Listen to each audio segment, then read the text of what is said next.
Hey y'all, welcome back to Bourbon on the Brain, and today we're going to have a little bit of an interesting discussion. So, I was out drinking the other night, and I went to a bar, a place called the Local Peasant. It's kind of around my house.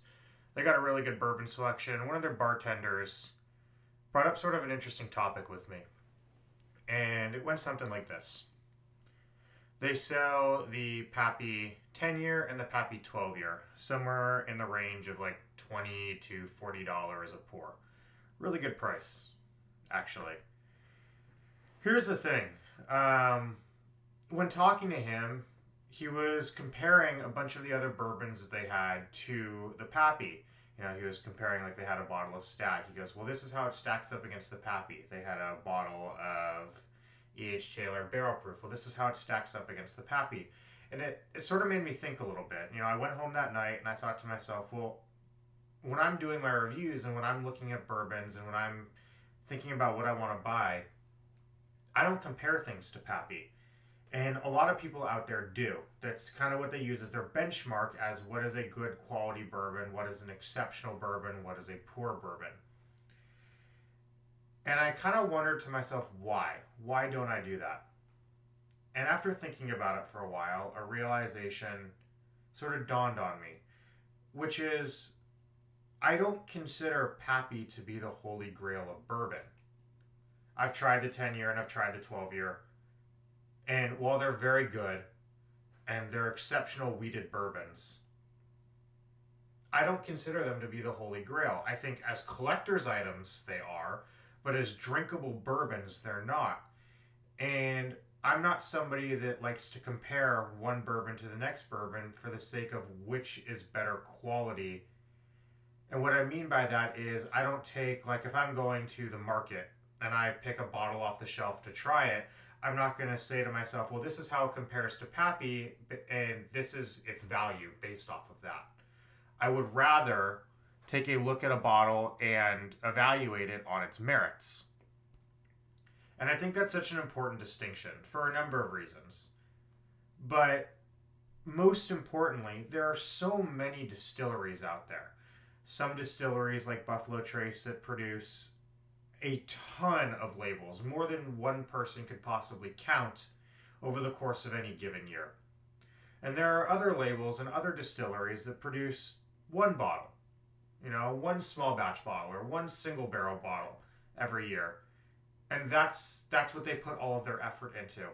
And it's, in my opinion, it's not fair to look at each individual bottle and try and compare it to something else. In particular, something like a Pappy. And so I'm sitting there and I'm thinking to myself, well, why? Why is this so important? Why did this strike me so much? And I'm somebody that I like to look at reviews of other people. I like to pull up different websites and different videos and see what people have to say about particular bottles. And there are so many videos out there about Pappy.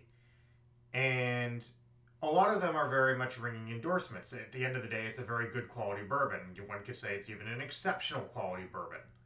And you won't get an argument from me on that.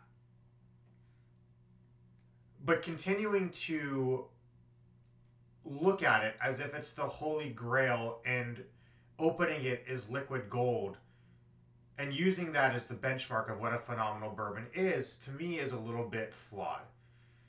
There's so many bourbons out there that can be both high quality and collector's editions at the same time. I mean, think about like Hirsch, A.H. Hirsch. They have bottles that haven't been seen since the 70s that are going for tens of thousands of dollars, right? You have bottles that, like the Warehouse C E.H. Taylor, that are going for tens of thousands of dollars. And for the most part, most people that are bourbon drinkers are never going to try those bottles. They're never going to know what is inside those bottles, whether or not it is actually the quality that you're paying for. Because for the most part, those are collector's editions. And trying to compare a Pappy to Maker's Mark or Starlight distilleries is not fair to the rest of those distilleries because, as I said before, everything deserves to be weighed in on its own merits. And for me, that's a very important thing. When I'm doing reviews, I take each bottle and compare it to itself.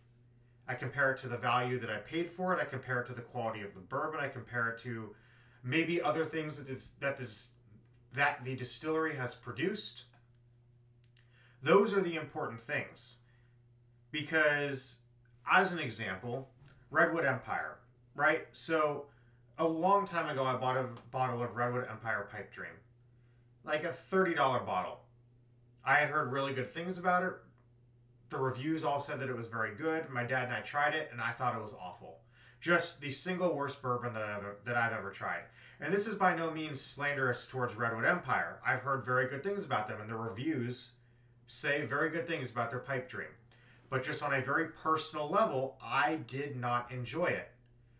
And it would be unfair to try and compare that to another bottle because on its own, I did not enjoy it. And trying to compare it to something that I thoroughly do enjoy would not be fair. It would put it even further down in a hole. Now, if I were to go and try another bottle of Redwood Empire, maybe, I don't know, I think there's something grizzly. I would compare their Pipe Dream to that. Same distillery. A lot of times distilleries use similar mash bills or similar distillation techniques. And so for me, it's perfectly fair to try and compare inside the same distillery.